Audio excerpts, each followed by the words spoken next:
طيب بسم الله الرحمن الرحيم. Here يا شباب, in this part of the video we are going to do the AC circuit with transient analysis. So we'll start as we agreed. We are going to start with putting the components. So if you know the name of the component, you can go directly here. You can write R, for example, click write R, click enter. Then you will get a resistor here. Maybe you put another resistor, 3 resistors. Then maybe you go here again, write L, inductor, and click enter. You will get an inductor. Maybe if you want another inductor, you can put another one. Then right click, you go here, let's put a capacitor, enter, you will get a capacitor. Maybe you put a capacitor here. Then we need also a voltage source. So as we agreed in the, if you want a sinusoidal source for our transient analysis, you need to use V sign, not VAC. So maybe you go here, click V, you will find that we have V sign here, say place and close. And then finally, don't forget the most important thing, which is ground, GND analog, place and close.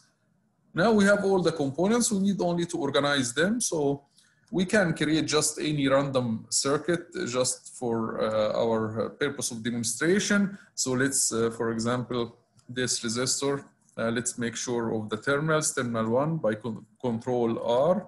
So this is terminal 1 to the left, we'll keep it here. Then same for the inductor, control R, so terminal 1 to the left. So let's make this vertical R2, we make it vertical with terminal 1 up. Then we have this inductor, terminal 1 left. Let's make this also vertical. Okay, and move it here a little bit. Okay, and then we make the capacitor also vertical and we move it here a little bit. Then we can connect our circuit components using draw wire. So we are going to draw a wire from here. We go here. Please take care, because this is a mistake that many people they do. Sometimes they draw the wire like this. If you draw a wire like this, you are short circuiting the resistor. So this is a big mistake, because the resistor now disappears. You are short circuiting it. You have to stop the wire at the first terminal of the resistor. Then you start another wire from here to the first terminal of the inductor. Then from the inductor, start another wire up to here. Don't go across the other inductor. This is wrong. You have to stop at the first terminal. And then from here to the first terminal and you stop. Then another one from here to here you stop.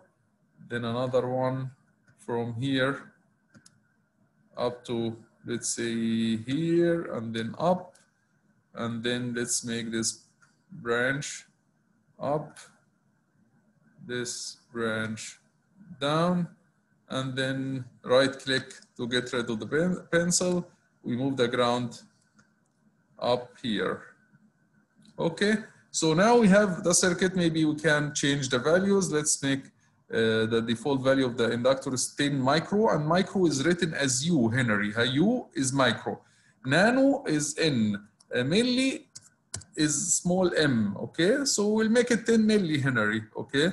And the other one is also, we'll make it 10 milli Henry. And then the capacitor is 1 nano by default. Then maybe we can make it 1 micro. So 1 micro.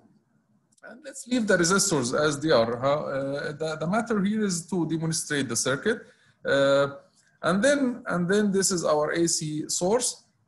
We don't need now, or let's go to the AC source parameters. We'll see that we have a lot of parameters here, but there are 3 parameters that are very important to us. Forget about the DC and AC, we don't use them. But V offset, you have to set, you have to say V offset. Offset is the shift in the AC signal. Do you want the AC signal to be centered around 0, or you want to shift it up, or you shift it down?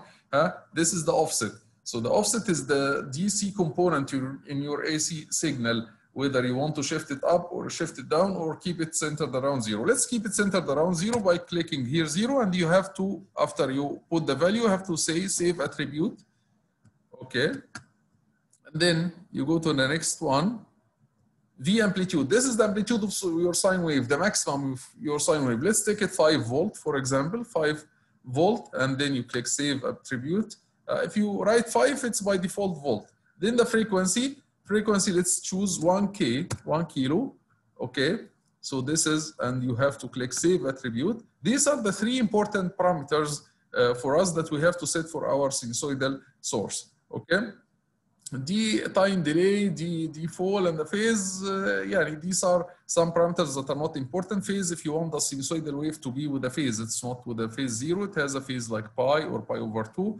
Okay, shifted means, but for now, it's important for us to set these 3 parameters. Offset, which is shift up or down.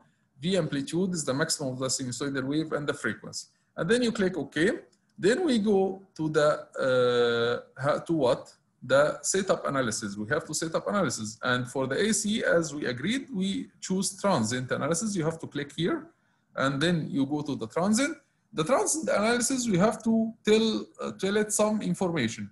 Print step. This is how you are going to print your figure. Do you want the steps between one point in the print when you print your figure? Do you want the increment between one point and the next point to be 1 nanosecond, 2 nanosecond?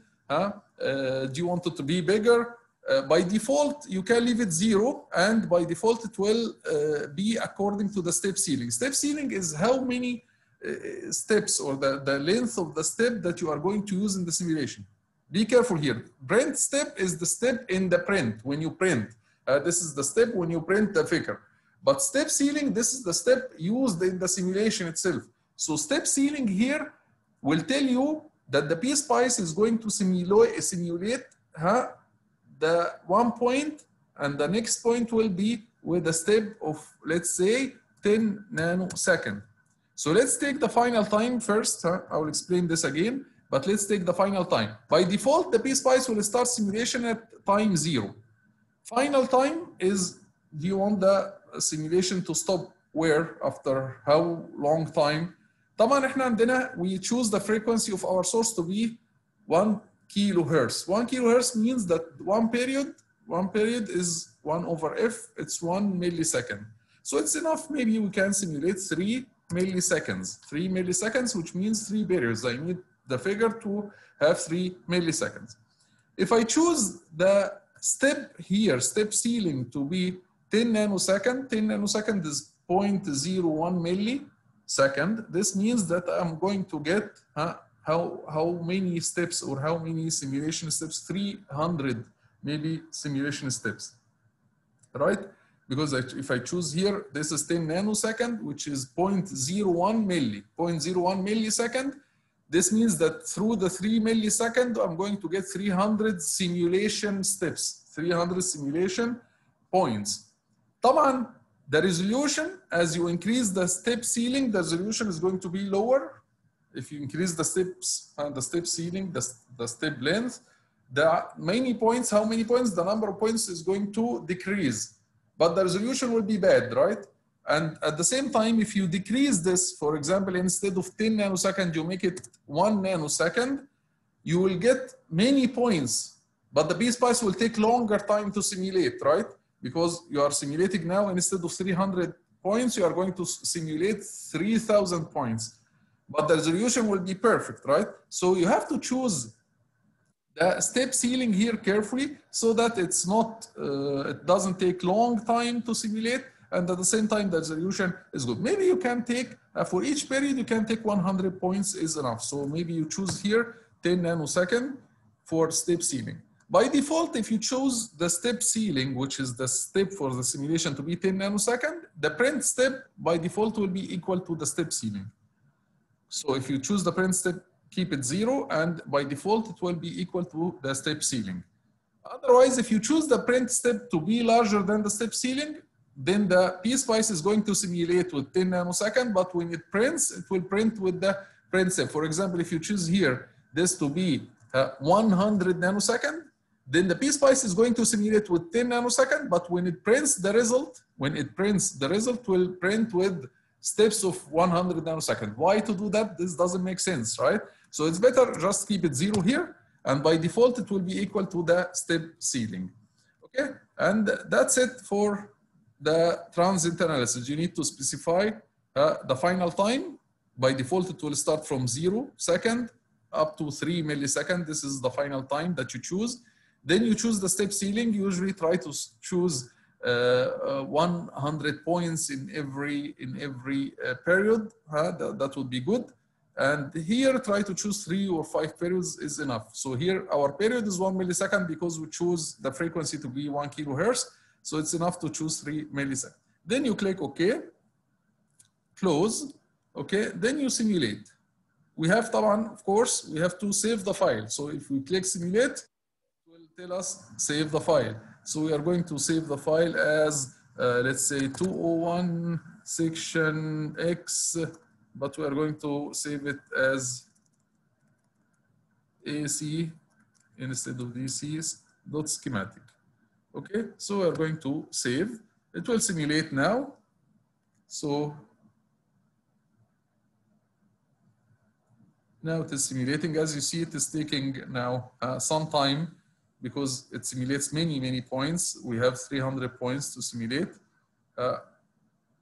It says that the end will be at 3 milli. Now it finished the simulation. Now we can add trace. As you see, we are going to plot here a curve with time. The time goes from 0 to 3 milliseconds. This is the 3 millisecond that we chose as the final time.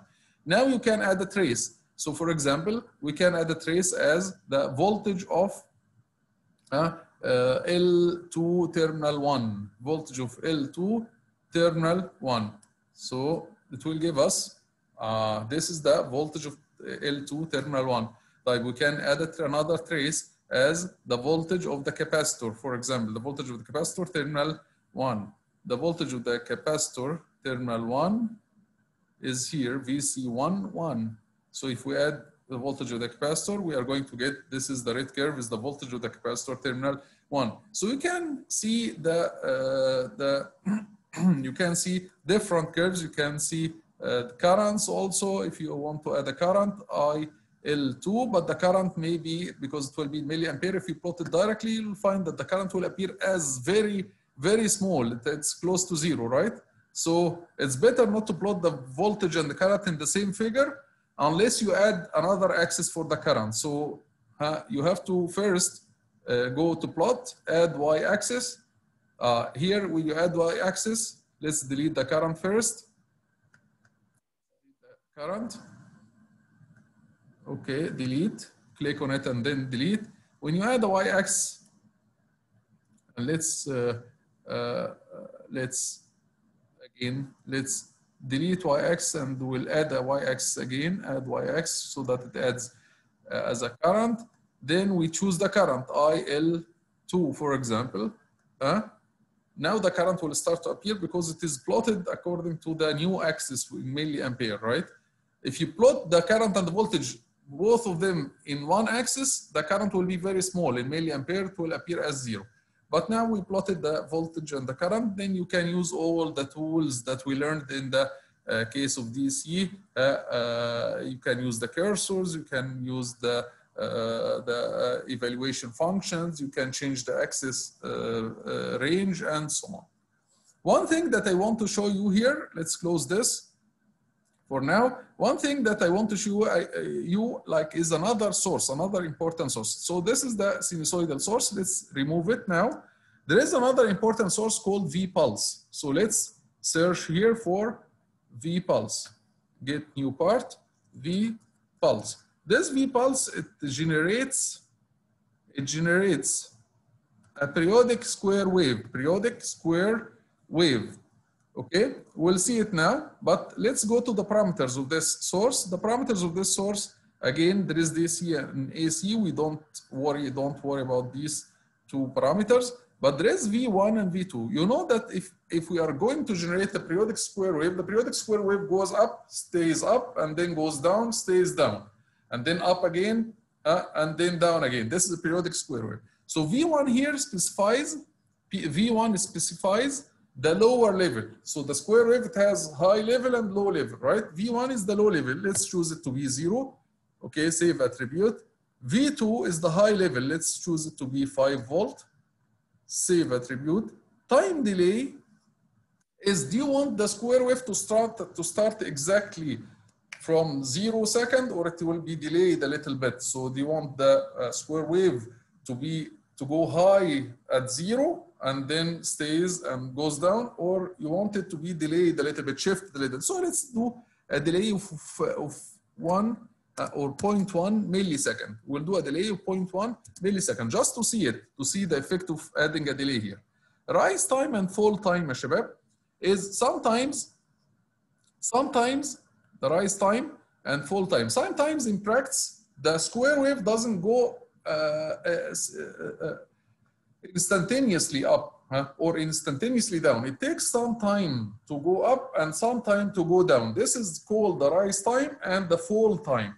So let's, for practical applications and see it, let's put the rise time to be, again, if we'll choose the, for example, if we choose the pulse width to be 1 millisecond, let's choose it to be, for example, 0.1 millisecond, just to show the effect of it.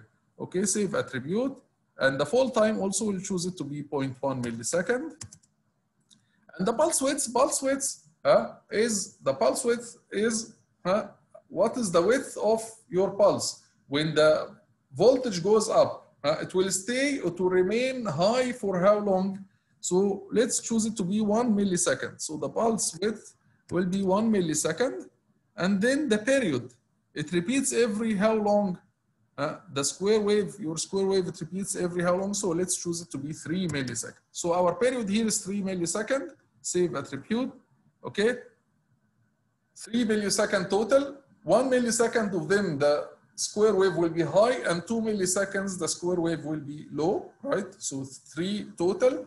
1 of them, the wave will be high. 2 of them, the wave will be low. And then we choose the rise time and the fall time, both of them to be 0.1 millisecond. We chose only also that the wave will be delayed by 0.1 millisecond. So we'll click save attribute. Okay. And let's now simulate.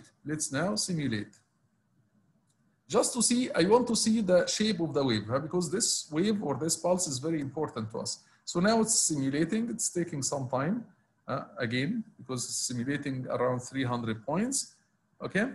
Then I'm going to plot the waveform here, the voltage at resistor 1, terminal 1. So let's plot just the waveform to see it. Trace, VR11. VR11 is the same as the voltage source, same as the voltage of the voltage source, okay? So as you see here, we plotted 3 milliseconds. First, it's delayed. It started as delayed by 0.1 millisecond. It took a rise time, again, 0.1 millisecond to go up. It was supposed to stay only for 1 millisecond and goes down, but for some reason, there was a mistake. So let's go back. Let's go back and check our settings. Our settings is 5 volt up, 0.1 millisecond T, delay 0.1 millisecond. We forgot to save the period. So the period, see here, the period, we had a mistake. We didn't save attribute. You have, after you enter each value, you have to click save attribute. So let's make the period here. The period, the pulse width is supposed to be 1, and the period is 3 milliseconds. So the period is supposed to be 3 milliseconds, and the pulse width is 1 millisecond. We made a mistake here. So the pulse width should be 1 millisecond, and the pulse width is the interval where the voltage is going to be high. The period is after how long it's going to repeat again. So the period is 1 millisecond of them. 3 milliseconds. We have to write 3 milliseconds. Okay. The period is 3 milliseconds. 1 of them will be high and 2 will be low. So save attribute. Okay. Then we click simulate again. Okay. then after it ends,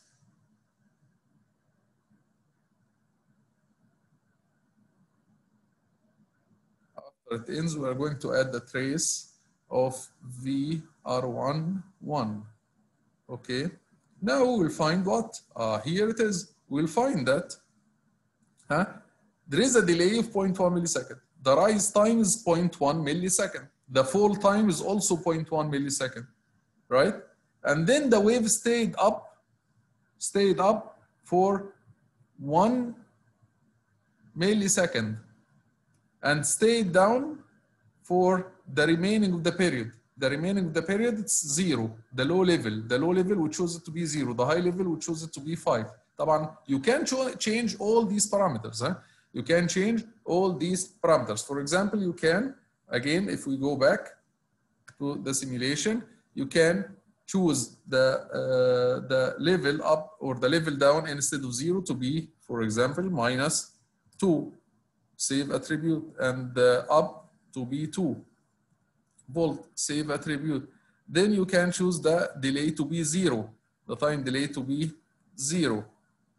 Save attribute. You can choose the rise time to be very small, nanosecond. You can choose it to be 0, but for now, let's choose it to be very small, 0.1 nano. And the fall time to be very small also, 0.1 nano.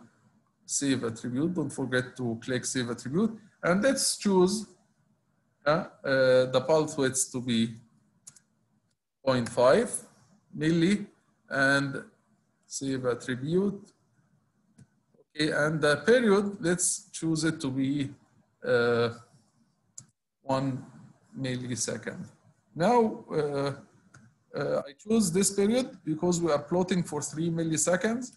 Okay, so I want to show 3 periods. Okay, so let's click OK, simulate.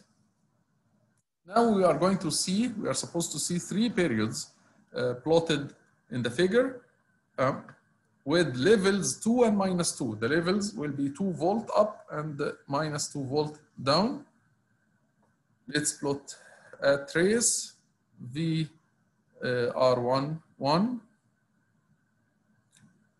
Here you'll see that we have 3 periods. The high level is 2, the low level is -2 volt, right? The period is 1 millisecond, it repeats after 1 millisecond. 0.5 of them, 0.5 millisecond is high, 0.5 millisecond is low, and that's it. Of course, you can use this waveform using the rise time and fall time. I'm going to give you a hint, and I will give you this as an exercise. You can use the rise time and the fall time so that you generate a triangular wave. For example, if you change the rise time and fall time, I'm going to give you a hint. If you make the rise time to be exactly half of this interval, the rise time, so the waveform is going to go up like this. And the fall time to be half also, so the fall time is going to go from this point to this point, okay? And then you can generate a triangular wave using, by controlling the rise time and the fall time. Okay, Shabab? So you can choose, or can you generate a triangular wave? Think about it. This is by making the rise time to be exactly half of the period and the fall time to be half of the period. Okay, and you can set the pulse width to be very, very small. Like you can choose it 1 nanosecond. Don't put the pulse width to be 0. Put it very, very small, 1 nanosecond. It will give you a triangular waveform. Again, I'm saying the pulse width in this case, make the rise time half of the period, the fall time half of the period, and the pulse width, don't put it 0. If you put it 0, you'll get an error probably. But you have to choose the pulse width to be very small, like in the range of nanoseconds or 1/1000 of your period. You can think about it. This will be an exercise for you to generate a triangular wave by changing the rise time and the fall time. I'm going to try to do something similar here to help you. So if we increase the rise time, let's say to 100 nano, which is 1 milli, save attribute, the fall time to again 100 nano. Okay. Then maybe we can make the pulse width to be 0.5 and the period 1 millisecond. Let's make the period also 0.5 milliseconds. So the period now is equal to the pulse width. Save attribute.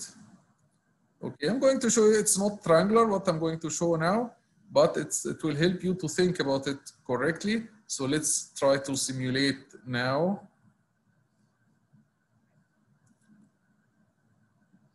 As you see, when the step size is small, it will take longer time to simulate, right? Because it simulates for how many points, for the final value divided by the step ceiling. So if the step ceiling is small, it will take many, many points to simulate. So for example, here, it doesn't appear well here. Maybe, okay, I will leave it for you as an exercise to think about it, how to generate this triangular wave, okay? And this is a very important source as I explained. You can use to generate triangular wave, sawtooth or rectangular pulse. Okay, Shabab, I will leave you now with the exercise that I will give in order to exercise or to solve some problems on PSPICE. You have to play with the PSPICE, know all the tools, all the options very well, because you will use this during this semester and in future semesters, inshallah. Okay, Yalla, good luck, Shabab. See you later.